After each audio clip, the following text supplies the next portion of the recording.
We've discussed the use of water, and now we'll talk about slurry drilling using water mixed with mineral additives. Bentonite clay is the most commonly used mineral additive for drilling fluid and is widely used in oil field drilling applications. In fact, the entire construction industry represents a small fraction of the market for bentonite, and there are large companies who specialize in drilling fluids for oil and gas drilling.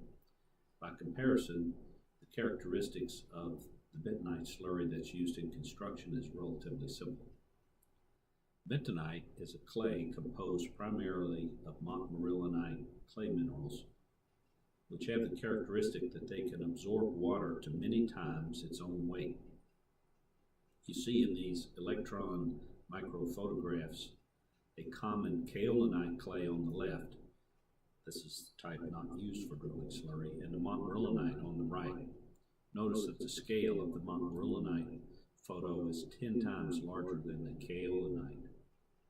The montmorillonite clay attracts water molecules to the surface of the clay particles and thereby binds up a large amount of water because of the surface area of even a tiny amount of montmorillonite is so large.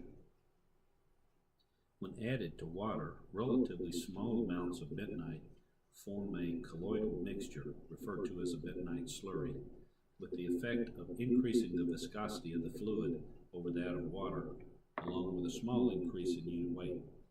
The resulting fluid has an appearance similar to that of chocolate milk, as you can see in the photo of these bentonite processing tanks at a construction site where large amounts of bentonite fluid were used to construct a cutoff wall in a dam. The other significant property of a bentonite slurry is that some of the minerals are filtered out at the borehole wall as the fluid passes into the soil, thereby forming a filter cake that reduces the permeability at that contact and helps to contain the fluid. This filter cake formation is the main difference between the performance of bentonite slurry and other commonly used drilling fluids in the construction industry. The filter cake greatly improves the ability of the fluid to maintain stability of the excavation during construction and is also beneficial in that the pressure gradient occurs over a very short distance at the face of the excavation. The downside of the filter cake is that this clay material at the interface has the potential to adversely affect the bond between the concrete and the soil at the interface. A key factor in the successful use of bentonite slurry is that a positive fluid head be maintained above the level of the surrounding groundwater so that the stabilizing fluid pressure supports the sidewall of the excavation. The filter cake helps contain the fluid, but only if there is a positive head so that the flow is directed outward. The stabilizing pressure at any given depth is then related to the combination of head differential and unit weight as illustrated in this figure. The typical unit weight of bentonite slurry is in the range of 65 to 70 pounds per cubic foot, compared to 62.4 pounds per cubic foot for fresh water. To put that in dimensionless units, that would be a specific gravity of around 1.05 to maybe 1.1 or a little over. So the bentonite fluid pressure acting against the borehole wall is affected by both the head difference and the unit weight difference between the fluid and the groundwater. Although we previously mentioned that a 10-foot head differential is generally desirable, with bentonite slurry, maybe a 5-foot minimum head differential can often be sufficient because of the additional benefit of the unit weight difference. Incidentally, there are additives that can be used to increase the weight of bentonite without adding a lot of suspended solids, namely barite, which has a specific gravity of just a little under 4. This admixture is used more in oil fields and not often used in construction, but occasionally barite might be used to a great advantage in construction if you have conditions where a challenging artesian groundwater head might exist. Much of the commercial bentonite used in the construction industry in North America comes from Wyoming, the name bentonite having derived from the Benton shale there. Bentonite is a natural material composed of clays with a high proportion of montmorillonite. thought to be of volcanic origin because of the nature of the deposits in which it is found. The desirable bentonite for construction is referred to as a high-grade sodium bentonite because the clay contains a high concentration of sodium ions compared to other types of clay, calcium bentonite, for example. The sodium bentonite hydrates a larger volume of water in proportion to its own weight, and therefore the fluid contains a relatively small volume of suspended solids at the time of introduction.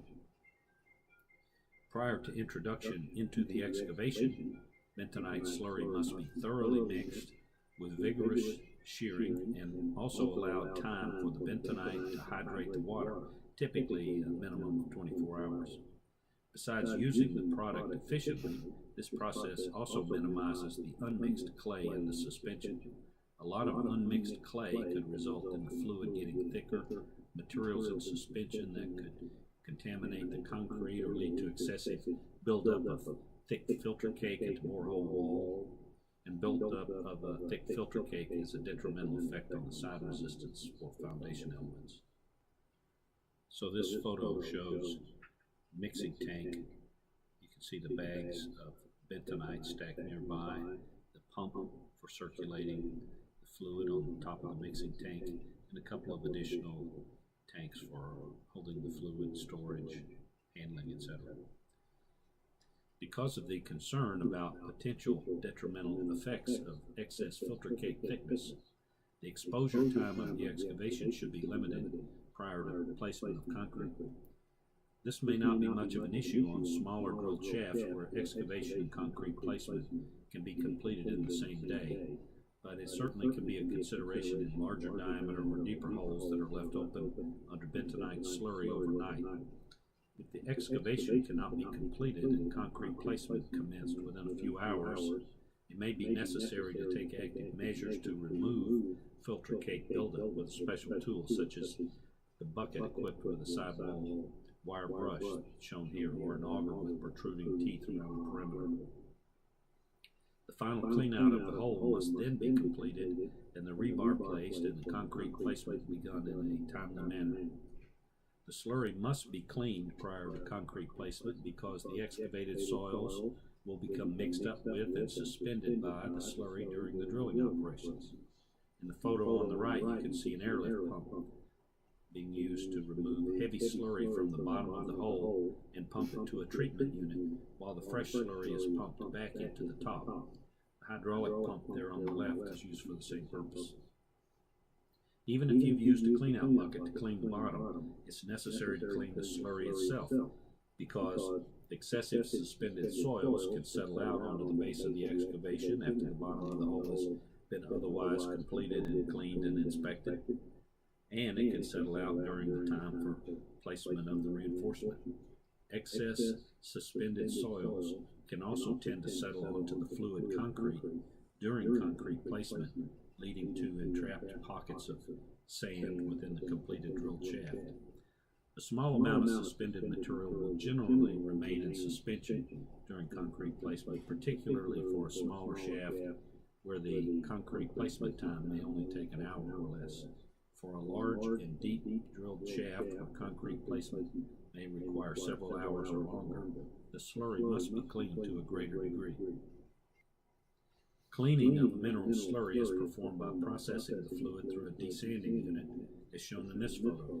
The fluid is pumped from the base of the excavation using the airlift or hydraulic pump, because the bottom of the hole will contain the dirtiest fluid.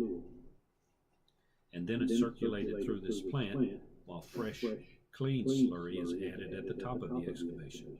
This plant contains cyclones and screens that are capable of removing sand-sized particles or larger. After processing the fluid in this manner, the slurry is checked for sand content, density, and viscosity to ensure that the fluid in the completed hole is ready for concrete placement. Smaller sized particles can be removed using centrifuge equipment, but normally if the slurry becomes too heavy or viscous, in spite of low sand content, it's just discarded and replaced with fresh slurry. This photo shows some of the sand that's been removed by the desanding plant. It can add up to quite a lot of material. We'll talk about typical specifications and testing requirements later in this series of lessons, after we've had a chance to discuss polymer slurry, which is our next topic.